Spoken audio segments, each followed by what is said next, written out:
So, the Canadian comedian Nick Nemiroff, here he is in hospital. I will not get the third shot. I will not. Pfizer me once, no shame. Pfizer me twice, shame on COVID. Pfizer me 3 times, shame on you. You want me to get a third shot? What's next? A 5th shot? No, thank you. Nick Nemiroff, under the weather in Montreal. We'd ask him on the show, but he's dead. 32 years old. Cause of death unknown. Nothing to see here. On Sunday, mountain biker Rab Wardell won the Scottish cross-country championship, the national championship. On Monday, the champ went on BBC Scotland to talk about his victory. Talk me through it then. How do you contend with 3 punctures in a race like this and go on to lift the gold medal? Unfortunately, I'm probably a little bit too well practiced in managing punctures, but no, it was to be honest, it was a bit of a disaster. But no, I just have to keep on trucking and keep racing, and I guess still felt confident that I'd be able to catch the leaders and win. So yeah, just give it my best shot. So a tremendous come-from-behind win on the Sunday. On the Monday, he's on the BBC talking about it, full of life there. Then he goes home and dies. Headline from the Daily Record, mountain biker Rab Wardell dies just 2 days after winning Scottish Championship. He went into cardiac arrest on Tuesday morning, less than 48 hours after winning a national championship. His poor, devastated girlfriend, Commonwealth Games and Olympics champion Katie Archibald, tried to revive him, but she was unable to, as she subsequently tweeted, "I still don't understand what's happened. If this is real, why he'd be taken now, so healthy and happy." Rab Wardell was 37, which is no age to die. Nothing to see here in cycling and nothing to see here in rugby from the Huddersfield Daily Examiner. Tributes to Halifax rugby player Ben Ben, who has died suddenly, aged 30. Ben Ben from Siddle died suddenly on Monday, leaving his family and friends completely shocked. The 30-year-old dad played competitive rugby for a host of local league and union teams, including Huddersfield Giants and Bradford Bulls. Nothing to see here in rugby, nothing to see here in cycling, nothing to see here in football. From the Daily Mirror, quote, "Tributes have poured in after the sudden death of West Belfast footballer Molly White." Molly White was 20 and a rising star in women's football. Nothing to see here in boxing.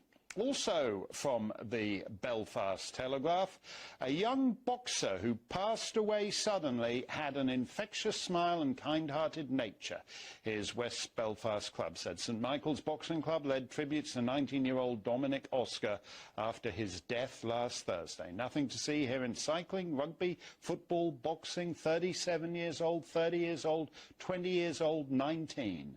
Fit, healthy, in the peak of condition, and dead. But nothing to see here. A few months ago, I thought there might be something to see here in all these sportsmen suddenly dying, and I'm being investigated by Ofcom over it, so I certainly wouldn't want to make that mistake again. Nevertheless, as we've reported, in the Canadian province of Alberta, the leading cause of death is not cancer or dementia, but cause unknown. Death from unknown causes. This was how it's, you see the way, it was just 500 in 2019. 2 years later, it's 3,500. Cause unknown is now spreading to other provinces, including my own native Sod, Ontario. On Saturday, Ria Vernort from Hamilton was jet skiing on Lake Ontario with old friends she hadn't seen since the COVID came along. The friends turned away and then looked back and saw Ms. Vanort's body floating in the lake. Also sudden death. She was 32 and a paramedic, which I mention because it means certain things can be inferred. She leaves a 6-year-old daughter. Okay, let's move from the case studies to the big picture. Here is a table from a new report I expect you're wondering who it's by, some crazy far-right QAnon conspiracy theorist? No, it's the US Society of Actuaries. An actuary, for the benefit of you Twitter trolls, is a person who calculates insurance risk.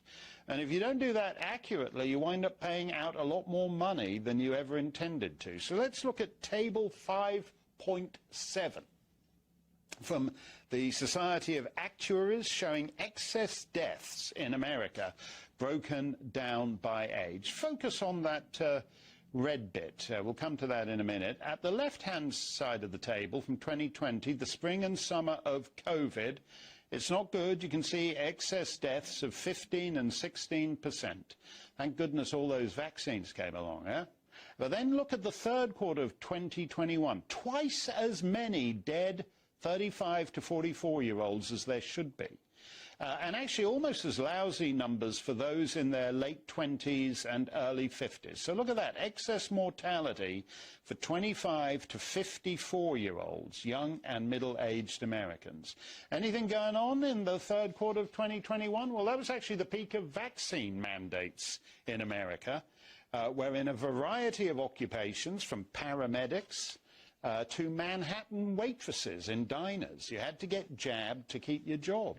And oddly enough, that coincides with massive excess mortality among people in the prime of life. But altogether now, correlation is not causation. That's the dispositive line there. Okay, we've seen a similar picture in the European Union. Here's the latest report from Eurostat. They're keeping it simple here. The pale yellow is for countries with the lowest excess deaths. So that's like Hungary, where deaths are actually down 0.3%. Slovakia, deaths are down 1.9%. Bulgaria, 7.9%. So Bulgaria's got the opposite problem from most places. It's got excess life. You'll scan the Bulgar papers in vain for sudden death from cause unknown, whereas that dark maroon there, those are the worst countries with excess mortality over 15%. Estonia, 16.2%. Spain, 16.7%. Portugal, excess mortality of 23.9%. More dead bodies than usual. Tell you what, just for fun, boys and girls, let's also take a look at vaccination rates in Europe. This is the rundown of countries. So look at that. The least vaccinated country in Europe is Bulgaria, and they also have the least excess mortality. And the most vaccinated country in Europe is Malta, which isn't included in the excess mortality stats.